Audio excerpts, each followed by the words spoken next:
gravitational potential energy. And what's gravitational potential energy just for regular Earth stuff?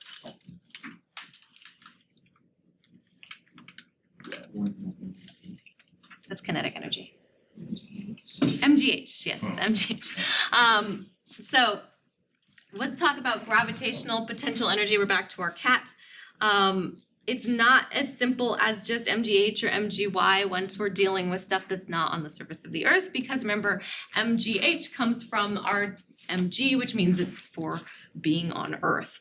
So without making you go through this, if the cat is off the Earth, you have to do an integral, because what happens to gravity as you move away from the Earth? It gets smaller, right? So once you leave the surface of the Earth, the gravitational pull on your object gets smaller. So that means your force changes as your distance changes, which means we have to integrate.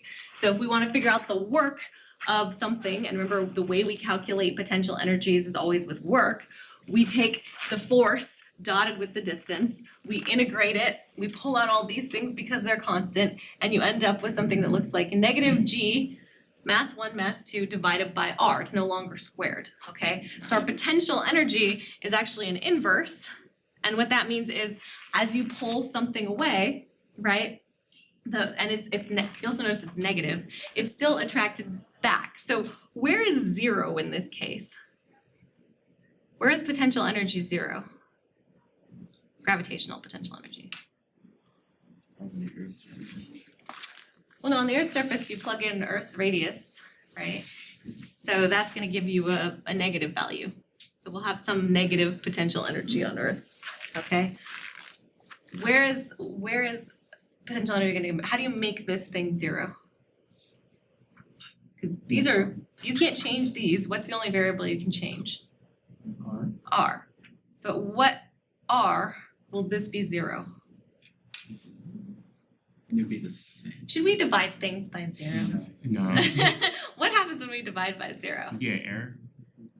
We get an error or infinity, right? So infinity, not 0. Just this is your quick lesson in math, okay? What happens if you divide by infinity though? 0, right? If the denominator gets really, really big, the answer gets really, really small. So where is the gravitational potential energy 0? Furthest away. Really, really, really, really, really far away, which means that if you get really far away from Earth, is it pulling on you? No. So it's relatively intuitive. Now the negative is here, and we'll talk about that in a second. But this is, how many of you are familiar with like ionization? Do you know what ionization is? Mm-hmm. Anybody? Okay. Who doesn't know what ionization is? Okay. How many of you guys know what atoms are? Okay. Who doesn't know what an atom is? Okay. We found a place we can all agree. So an atom, right? Nucleus with electrons going around it. We're all in agreement with that? Yeah. So ionization is just ripping off an electron. Okay. So negative potential energy indicates a stable state. So things that are near Earth, like in orbit with Earth or hanging out on Earth, they are not going to like spontaneously like leave. Okay, that's what we mean by a negative potential energy. It means it's trapped in a bound state, like an electron. Okay. When you talk about the ground state of an electron, and I don't know if any of you remember this, but it's also a negative energy. No, maybe, yes. Do they talk about this in chemistry? Yeah, but I forgot. Oh, okay. Well, that's fine. It's not my fault.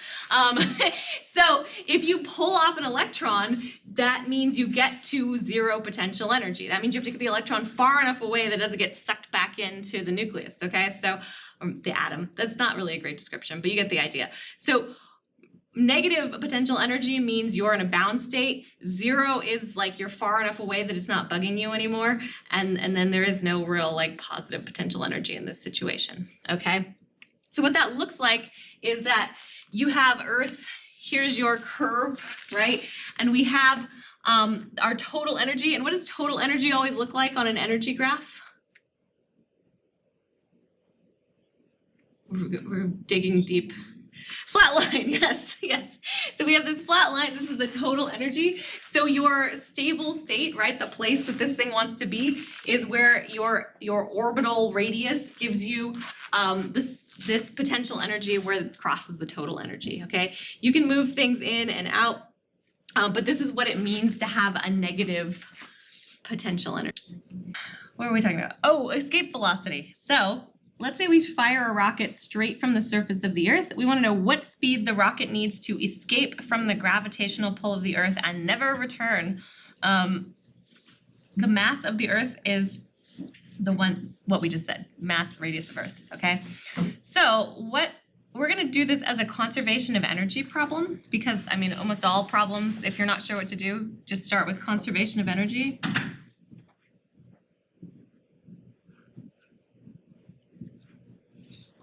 All right, so this is K initial plus U initial is equal to K final plus U final. So here's our situation. We have this Earth. This is my drawing of the Earth.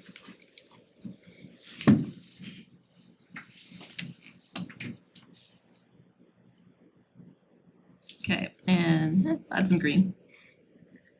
There, it's a good Earth. And then we have a rocket which has an initial velocity v, and then at some later time,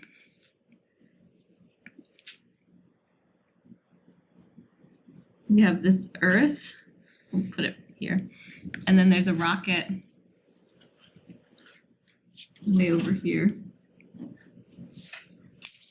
Actually, it doesn't need to have that.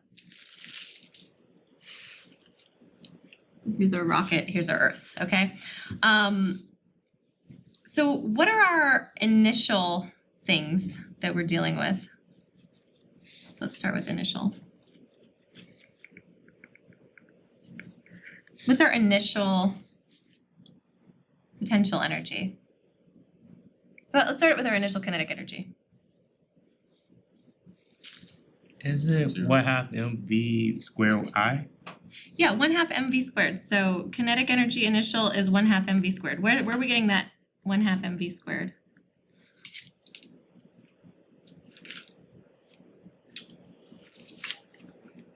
What's the thing that's moving? The rocket. Rocket, right? So this thing is going to have a mass m.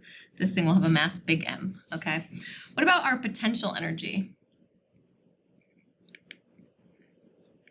Well, this is the potential energy of the Earth, right? Gravitational potential energy of the Earth. So we just say negative big G, mass of Earth, mass of rocket divided by the radius of Earth squared, okay? And it's negative because remember we're talking about it's the 0 is at infinity and anything below that is going to be negative, okay? That's how the potential energy works for bound things, okay?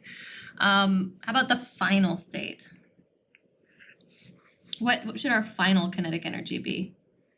If we want just the point where this rocket leaves and doesn't, because basically what we're doing is, when we're on Earth, you throw something, it comes back down, right? You throw it harder, it goes higher, but it still comes back down. So we're looking for the escape velocity, which is how fast does this thing need to be moving that it never comes back down, okay? So what speed does it need to be going at a minimum to not be sucked back in? And so at this later state, does it need to be moving?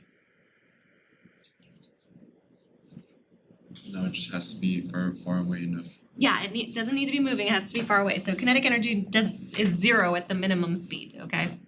What about potential energy? What should the potential energy be? Close to 0.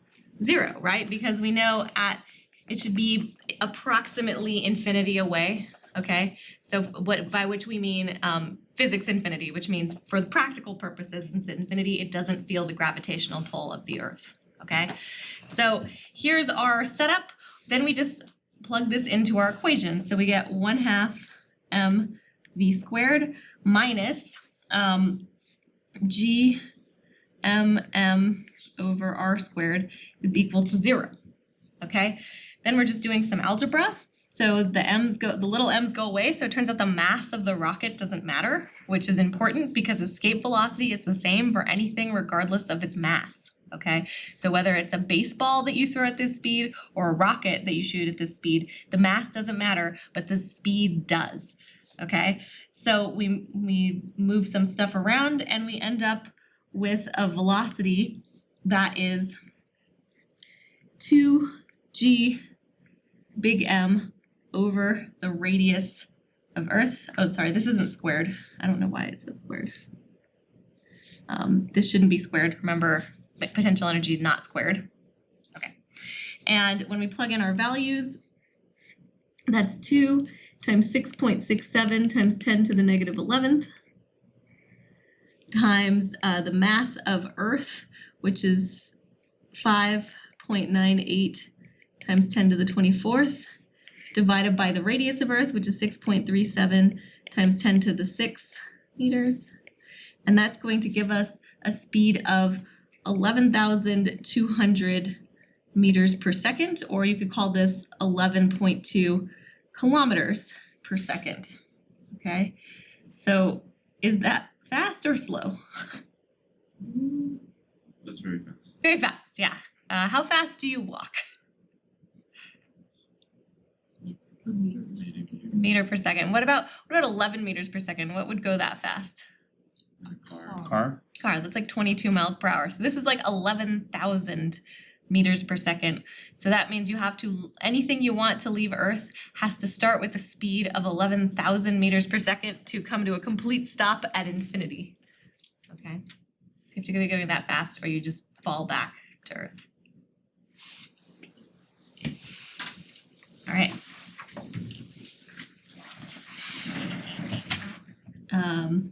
So yeah, that is our, well, we'll just use this. That is our escape velocity, okay? That thing we just derived is the escape velocity. You could calculate it for any planet. So it's 2 times the universal gravitational constant mass of the planet divided by radius of the planet, okay? So if you, this is the Death Star, in case you were wondering.